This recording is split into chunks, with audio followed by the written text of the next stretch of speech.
Hello everyone. Once again welcome to Pro Trading Solution. So far we have covered the basic section or the basic classes of stock market. So there were 5 classes and I have videos posted in the site तो आप check कर सकते हैं and with the help of that आप at least start कर सकते हैं because we already have covered the introductory parts then the risk management little bit then pricing section भी था उसमें तो एटलीस्ट आप फिगर आउट कर सकते हो कि जैसे कि कहीं पे आप ट्रेड स्टार्ट करते हो तो उसमें आपका कॉस्टिंग क्या आएगा ओके उसमें लिटिगेशंस क्या है और हाउ टू चूज़ कहाँ से चूज़ कर सकते हैं anyways now onwards we will be moving towards the intermediate parts and little bit advance part तो दिस एडवांस सेक्शन में हम लोग स्टार्ट करेंगे the first class will be derivatives ठीक है so in derivatives we will cover about what are derivatives, the definitions, then interpretation, then types of derivatives. So let's start with the definition.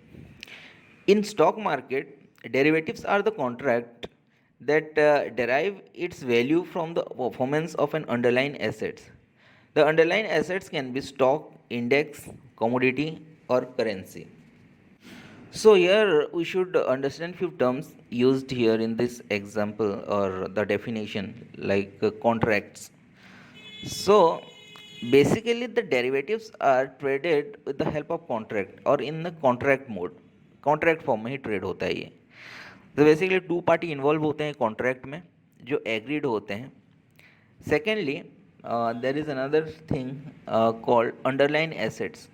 So यहाँ पे underlying assets stock, index, commodity और currency होता है तो उनका contract बनता है दो पार्टी के बीच और वो कॉन्ट्रैक्ट का ट्रेड होता है एग्जैक्टली अंडरलाइन एसेट्स का ट्रेड नहीं होता underline assets are just used as a reference okay जैसे स्टॉक्स का कॉन्ट्रैक्ट बनता है एंड कॉन्ट्रैक्ट को ट्रेड करते हैं वो स्टॉक्स को ट्रेड नहीं करते तो this is something different than the cash market earlier class में हम लोग डिस्कस किए थे cash market and derivatives market का difference okay what are the difference between cash market and derivatives तो कैश मार्केट में क्या होता है ये अंडरलाइन एसेट्स जो है वो डायरेक्टली ट्रेड होते हैं ओके दो पार्टी के बीच जैसे स्टॉक्स का हो गया तो स्टॉक्स में बाय सेल करता हूँ तो पोजीशन में आते हैं मेरा स्टॉक्स बट यहाँ पे कॉन्ट्रैक्ट का ट्रेड हो रहा है ऑन द बिहाफ ऑफ और on the reference of the stocks index commodity और करेंसी का okay so we got to know कि what are underline assets thirdly यहाँ पे एक चीज़ और मेंशन किया गया है कि these are the derived value okay derive value मतलब होता है डेराइव इट्स वैल्यू मतलब होता है these are not actual value actual value जो कैश मार्केट में यूज़ हो रहा है जैसे कोई स्टॉक्स अभी करेंटली क्या भाव में चल रहा है व्हाट आर द डिमांड्स तो अभी क्या हो रहा है कि वो exactly at the same time right time में वो बाय सेल जो हो रहा है उसको हम लोग एग्जैक्ट वैल्यू बोलते हैं अभी इसका प्रोबेबिलिटी इन द फ्यूचर क्या होने वाला है लाइक ये बढ़ने वाला है और कमने वाला है and that is the risk ना and that is the probability तो विद दैट कंसिडरेशन कि प्रोबेबिलिटी और चांसेस क्या होने वाला है फ्यूचर में उसके लिए वो लोग क्या करते हैं द एग्जैक्ट प्राइस का एक डेराइव्ड वैल्यू निकालते हैं suppose there are lot of chances the underline security should go up बढ़ने वाला है वो for an example there is a stock which are being traded at 100 rupees and वो near future में 150 होने वाला है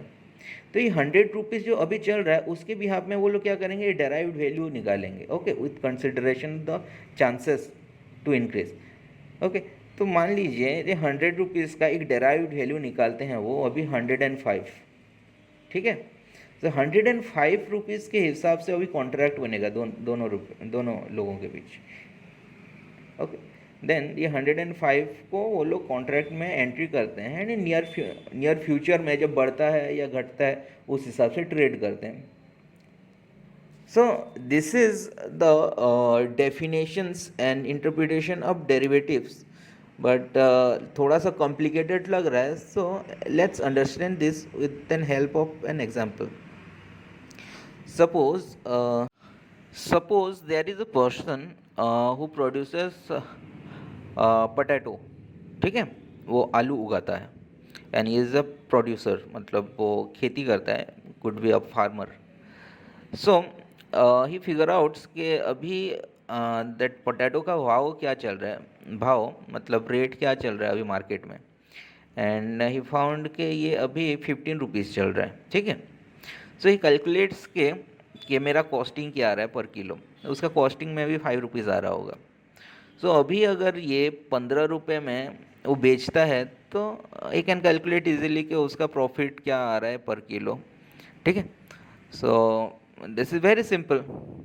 बट अभी आलू वो क्या किया है, वो जस्ट उगाया है, मतलब ही put seed in the land. तो वो होने वाला है, अभी निकला नहीं है आलू. ठीक है. कब निकलेगा, इट टेक्स 4 मंथ्स और 5 मंथ्स. 5 मंथ्स वो उसके बाद निकलेगा.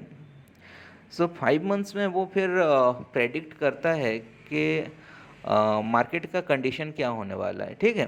तो देर इज़ रिस्क कि अभी जैसे कि 15 रुपीज़ चल रहा है, so in 5 months it's not necessarily कि 15 रुपीज़ चले. ये 15 रुपये से ज़्यादा भी हो सकता है, लाइक 20 रुपीज़ भी हो सकता है, और देर आर चांसेस कि ये 10 रुपीज़ में भी आ सकता है. तो in order to avoid that what जो कन्फ्यूज़न है कि नियर फ्यूचर में जो प्राइस अनस्टेबिलिटी और अनसर्टेनिटी, उसको अवॉइड करने के लिए वो क्या करता है, ये find there is another party जो कि एक कॉन्ट्रैक्ट में एंटर करना चाहेगा. एंड ही में बी अ डीलर और डिस्ट्रीब्यूटर. तो ये क्या है, ये प्रोड्यूसर है, एक डीलर वो ढूंढता है, बोलता है कि अभी करंट मार्केट प्राइस 15 रुपये चल रहा है, and I want to enter with an agreement कि मैं आपको 15 रुपये के जगह 14 रुपीज़ और 13 रुपीज़ में एक कॉन्ट्रैक्ट बना के दूंगा. ठीक है.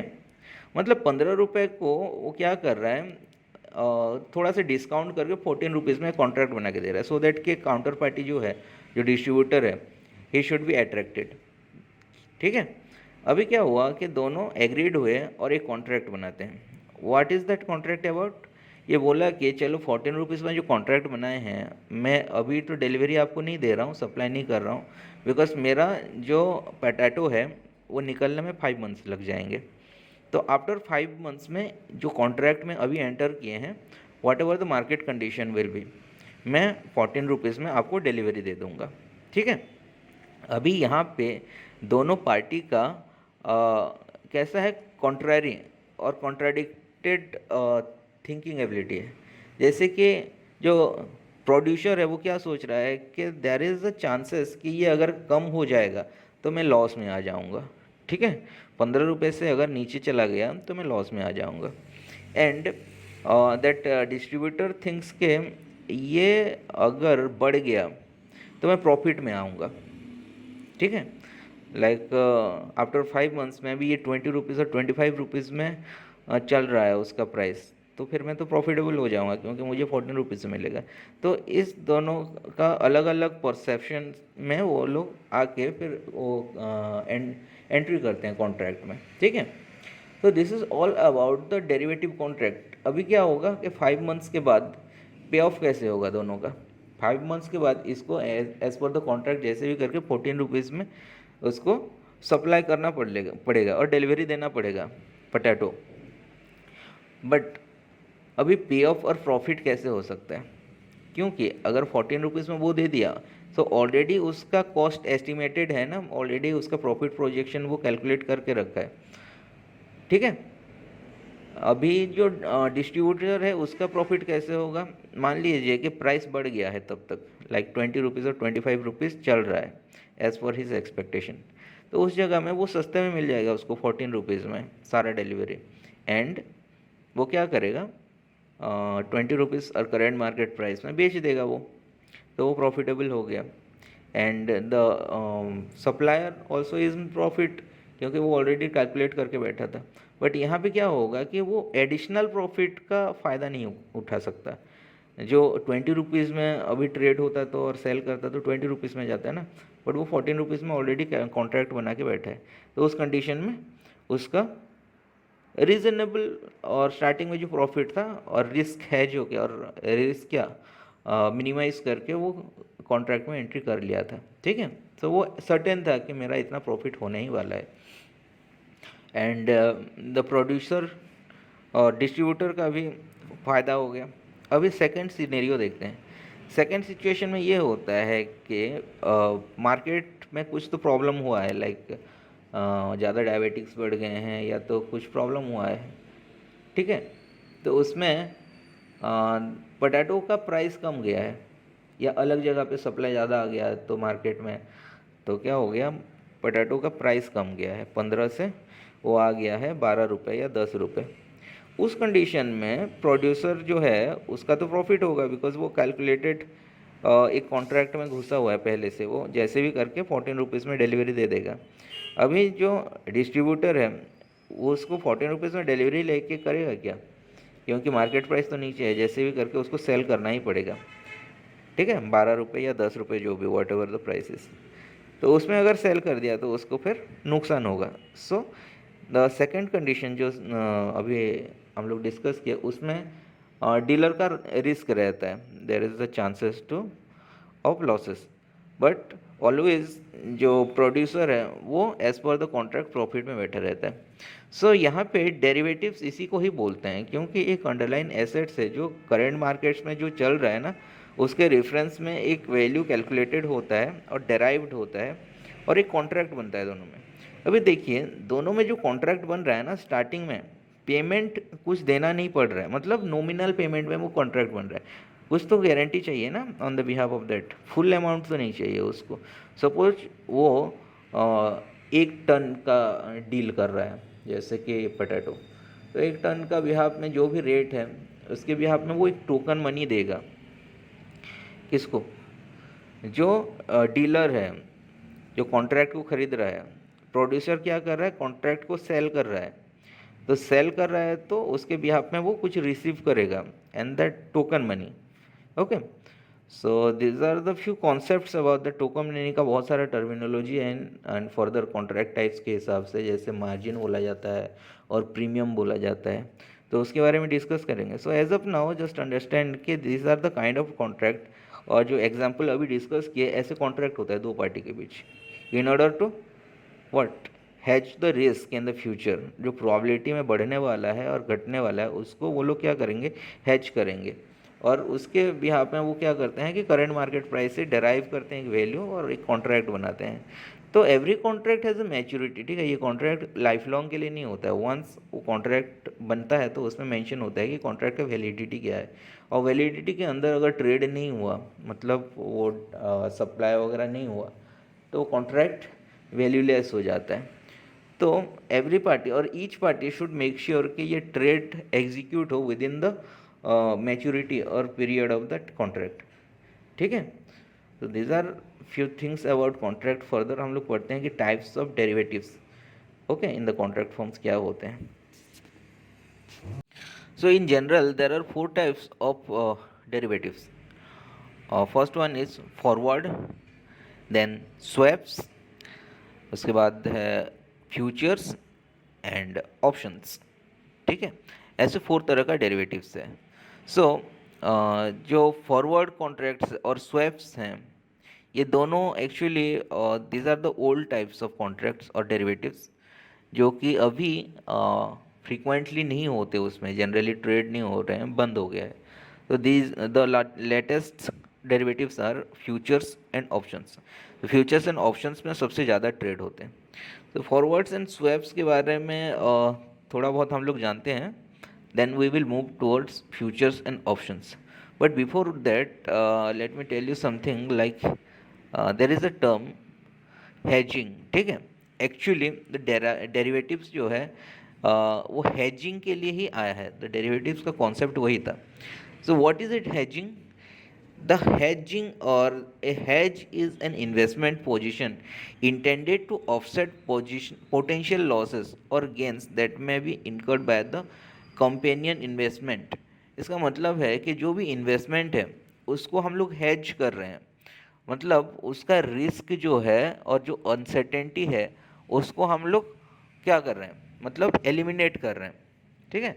मतलब वंस अगेन आप कॉन्ट्रैक्ट में घुस गए तो आप सर्टेन हो गए ना, ये कॉन्ट्रैक्ट को तो हमको फुलफिल करना ही है, एज़ पर द कॉन्ट्रैक्ट हमें डिलीवरी देना है और मुझे रिसीव करना है, पेमेंट तो हो गया, मतलब एक फिक्स्ड है दिमाग में, वो अनसर्टेनिटी क्या हो गया यहाँ पे एलिमिनेट हो गया। So and this is called something offset potential loss. जो पोटेंशियल लॉस होने वाला है ना इन फ्यूचर में, उसको क्या कर रहे हैं हम लोग, हेज कर रहे हैं और एलिमिनेट कर रहे हैं risk. So eliminating this risk is called nothing but hedging.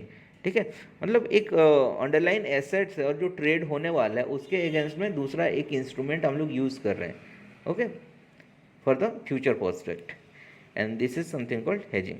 So derivatives actually hedging के लिए ही, पर्पज के लिए ही आया था initially, that is the concept behind the derivatives, कि हम लोगों का फ्यूचर्स का अनसर्टेनिटी को कैसे एलिमिनेट करना है, that's why we should use another what instrument that is called derivative।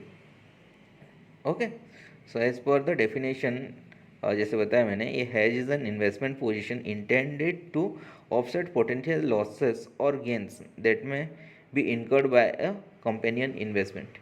Here the derivatives are used as a substantial hedging instrument against your investment। कहीं पे भी हम लोग अगर इन्वेस्टमेंट किए हैं, suppose we have some holding, तो उसका फ्यूचर का जो अनएक्सपेक्टेड गेन और लॉसेस है उसको हम लोग क्या कर रहे हैं, ऑफसेट कर रहे हैं, मतलब कुछ दूसरा एक इंस्ट्रूमेंट उसके अगेंस्ट में ऐसे यूज़ कर रहे हैं सो दैट के दैट लॉसेस और गेन को हम लोग सर्टेन कर सकें, and that instrument is called derivatives.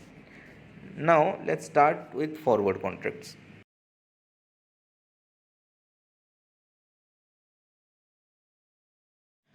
In finance a forward contract और simply a forward known as forward बोलते हैं उसको।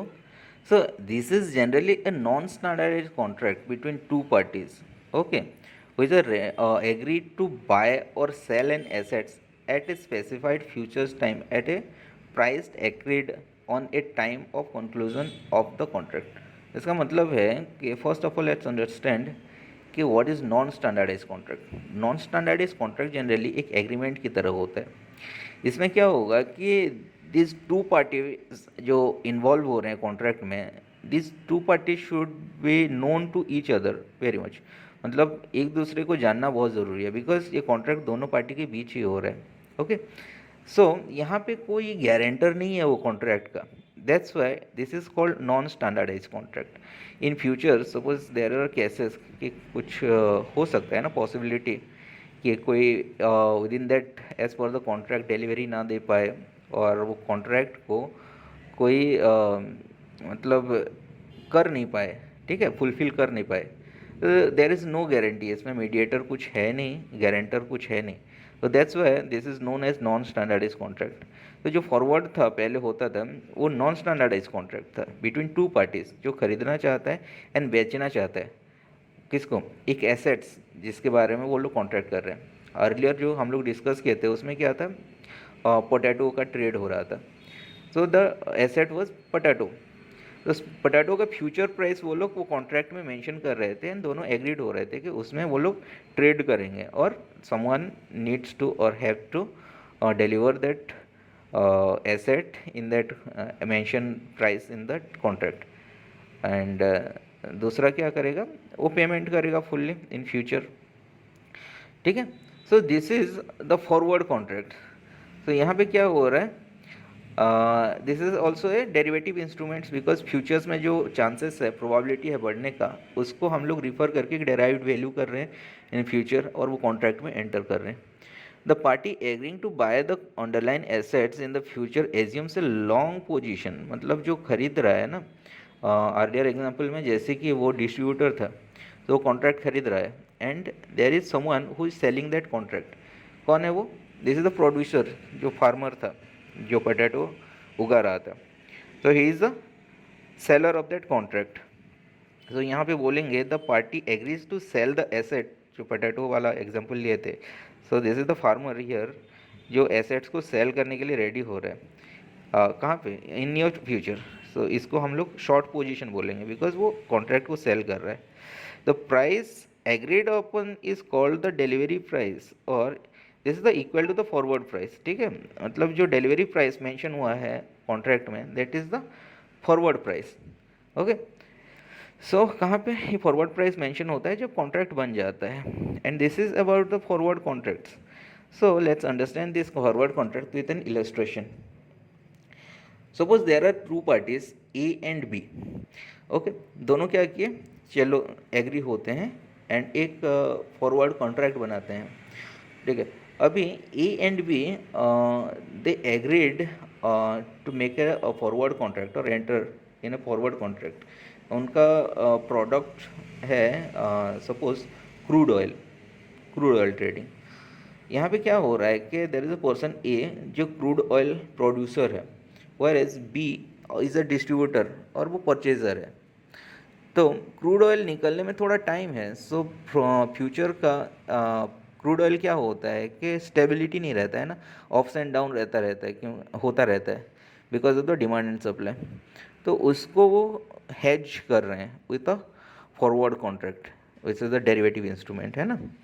तो यहाँ पे क्या है, their objective is to fix the price of an underline assets that is crude oil against the speculation in the market and price volatility.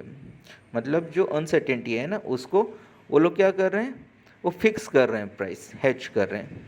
The contract is generally made for some time period known as the date of delivery. जैसे कि मैंने बताया था कि contract जब बनता है तो उसमें मेंशन रहता है कि यहाँ पे डेट ऑफ डिलीवरी ये होना चाहिए, ठीक है, and with in that delivery हो जाना चाहिए कि जो एसेट्स है वो ट्रेड हो जाना चाहिए दोनों के बीच. After the contract get expired, वो क्या होगा कि इसका वैल्यू जीरो हो जाएगा वॉट एवर द कॉन्ट्रैक्ट में भी. मतलब ए एंड बी दोनों का कुछ कॉन्ट्रैक्ट के ऊपर लिटिगेशन नहीं आएगा. मतलब ये ज़रूरी नहीं कि after expiry of that contract deliver करे वो. तो दोनों पार्टी मेक श्योर करना है कि within that expiry date of that contract वो ट्रेड एग्जीक्यूट हो जाना चाहिए. The contract comes with an obligation to deliver and pay between each party at the time of expiry. ठीक है, मतलब बी क्या करेगा, बीइंग अ परचेजर वो पे करेगा and A should deliver eight the time of expiry. मतलब जो मेंशन किया गया है कॉन्ट्रैक्ट में वहाँ पे उस दिन में और विद इन दैट डेट उसको डिलीवर देना चाहिए. ठीक है, so there is an example. As per the example, when the contract was made between A and B to trade 100 barrels, suppose there are 100 barrels, A क्या कर रहा है, supply करने वाला है, डिलीवर करने वाला है किसको, B को. तो वो कॉन्ट्रैक्ट बना रहा है. The price was fixed at $80 per barrel, whereas the spot price or the market price of crude was trading near at $79 per barrel. Okay, सो यहाँ पे क्या कर रहा है कि ए देखा कि अभी मार्केट में $79 चल रहा है क्रूड ऑयल का प्राइस, एंड वो बी को बोल रहा है कि I want to make a contract और forward contract at ₹80 per dollar. अभी बी को ये लग रहा है कि इन नियर फ्यूचर जब डिलीवरी देने वाला है वो कुड बी 3 months और 2 months जो भी है कॉन्ट्रैक्ट में लिखा है, तो 2 months और 3 months के बाद तब मुझे डिलीवरी मिल जाएगा 100 बैरल का. तो मुझे लग रहा है कि ये प्राइस बढ़ के 85 और 90 हो जाएगा तो मैं प्रॉफिटेबल रहूँगा. एंड ऑन द कॉन्ट्ररी ए क्या सोच रहा है कि देयर कुड बी चांसेस कि $79 पर बैरल जो चल रहा है वो कम हो जाए, 75 और $70 हो जाए तो मैं नुकसान हो जाऊँगा. इसीलिए तो प्राइस का अनसर्टेनिटी और वोलेटिलिटी को ये लोग क्या कर रहे हैं, हेज कर रहे हैं for the near future. This scenario is called premium contracts. यहाँ पे प्रीमियम क्यों है, बिकॉज मार्केट प्राइस 79 चल रहा है एंड ₹80 में वो कॉन्ट्रैक्ट बन रहा है, दैट्स वाई प्रीमियम है. बिकॉज बी को भी लग रहा है कि ये there are lot of chances कि ये बढ़ जाएगा, ₹80 से वो 85 और 90 हो जाएगा इन नियर फ्यूचर जब मैं डिलीवरी ले लूँगा 100 बैरल क्रूड ऑयल. ठीक है, एंड अर्लियर एग्जाम्पल में क्या था कि जैसे ₹15 चल रहा था वो पोटैटो का किलो एंड वो ₹14 में कर रहा था, that is something called discount contract. ठीक है, तो जनरली क्या होता है forward contracts, because of the expectation in the market कि ये देयर आर चांसेस ये बढ़ने वाला है प्राइस, इसीलिए वो प्रीमियम में ही कॉन्ट्रैक्ट बनता है डेरिवेटिव्स का. ठीक है, तो this is something called derivative instrument because यहाँ पे डेराइव्ड हो रहा है ना वैल्यू, बिकॉज मार्केट में 79 पर चल रहा है एंड वेर एज कॉन्ट्रैक्ट बन रहा है 80 का, बिकॉज द चांसेस और probability to increase of the price. Okay, तो यहाँ पे क्या हो रहा है, here A suppose to sell और deliver 100 barrel of crude oil to be till end of this month at the said price. मतलब जो कॉन्ट्रैक्ट में लिखा गया है सपोज़ यहाँ पे कॉन्ट्रैक्ट में 1 महीने का कॉन्ट्रैक्ट बना, तो 1 महीने में वो डिलीवर करना है उसको 100 barrel of crude oil. He expects the uncertainty of price of crude oil due to demand and supply, so fix the price at 80 for the future trade. वो क्या कर रहा है कि 80 मान लीजिए एक मार्जिन वो एज्यूम कर लिया कि मैं ये कॉन्ट्रैक्ट में कम से कम 80 तो चल रहा होगा, इसीलिए वो फिक्स कर दिया अपना अनसर्टेनिटी को with that help of the contract. अभी पे ऑफ के बारे में डिस्कस करते हैं कि सिनेरियो 1 में क्या होगा. Suppose the demand of crude oil decreases and the price goes down from 80 to 60 per barrel till the end of the month. जब as the mention in the contract क्या हुआ कि जब महीना ख़त्म हो गया और एक्सपायरी के पास आ रहा है कॉन्ट्रैक्ट, जब टाइम ऑफ डिलीवरी आता है तो वो देखता है कि 80 से 60 हो गया है. तो इन दैट कंडीशन क्या होगा, ऑब्वियसली यार A will be in profit because as per the contract he is suppose to deliver 100 barrel at $80 per barrel. ठीक है, तो ये तो फिक्स कर दिया था already and he needs to deliver at 80, मतलब बी को पे करना ही पड़ेगा. So B is obliged to pay $80 per barrel instead of 60 per barrel, which is the current market price. So B will be in loss certainly, है ना, and A will be in profit. Okay, so let's discuss the second scenario. Second scenario में देखते हैं कि क्या होता क्या है. Suppose the demand of crude oil increases and the price goes up from $80 to $100 per barrel till the end of the month. जैसे कि मेंशन है कॉन्ट्रैक्ट में कि एंड ऑफ द मंथ में B should receive the delivery, तो तब तक उसका प्राइस, वो क्रूड ऑयल का प्राइस $80 से $100 हो गया. तो यहाँ पे क्या होगा, A will be in reasonable profit ना, उसका लॉस तो नहीं होगा because he has already calculated the what cost of the production of that barrel, मतलब पर बैरल का प्रोडक्शन उसने कैलकुलेटेड किया है एंड एंटर किया है. सो यहाँ पे एडिशनल प्रॉफिट नहीं होगा उसको, but he will be in profit, reasonable profit में वो बैठा होगा. ठीक है, तो क्या हो गया, वो 100 बैरल 80 रुपीज़ में वो डिलीवर करेगा. अगर वो कॉन्ट्रैक्ट नहीं किया होता तो as per the market which is trading at 100 rupees per barrel, तो वो उसको ज़्यादा प्रॉफिट होगा, बट स्टिल 80 में वो डिलीवर करेगा एंड वो कैलकुलेटेड है already.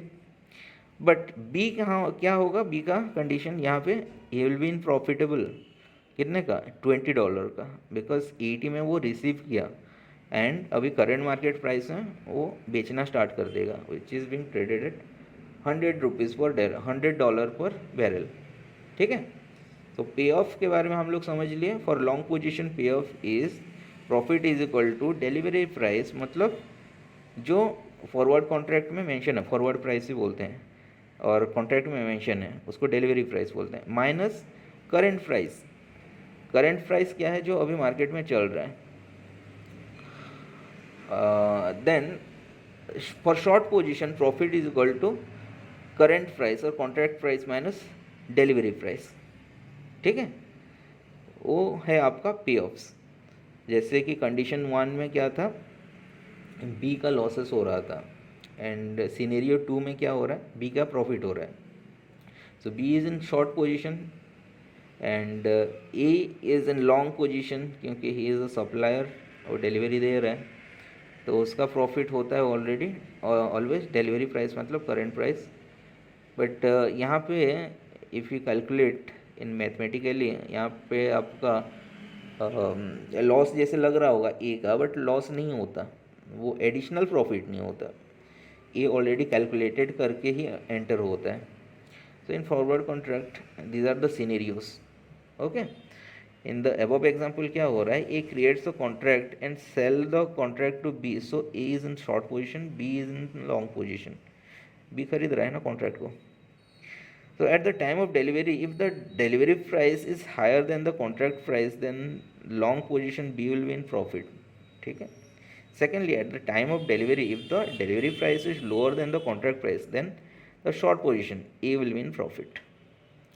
So that's the simple math. Then a few things about contractor. Forward contracts can help producer and users of agricultural products hedge against the change in the price of underline assets और commodity in near future.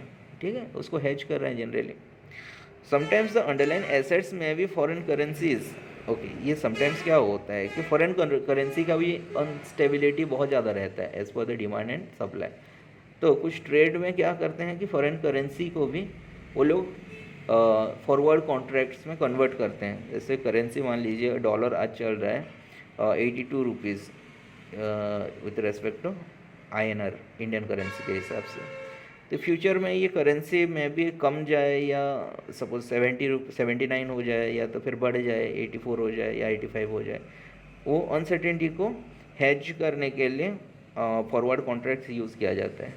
ऐसे कोई क्या कोई goods import या export हो रहा है, तो दोनों पार्टियाँ एग्रीड होते हैं कि eight the time of delivery हम लोग जो कॉन्ट्रैक्ट में मेंशन है जो प्राइस ऑफ डॉलर, उसी में हम लोग उसको क्या करेंगे, एग्जीक्यूट करेंगे और सेटल करेंगे।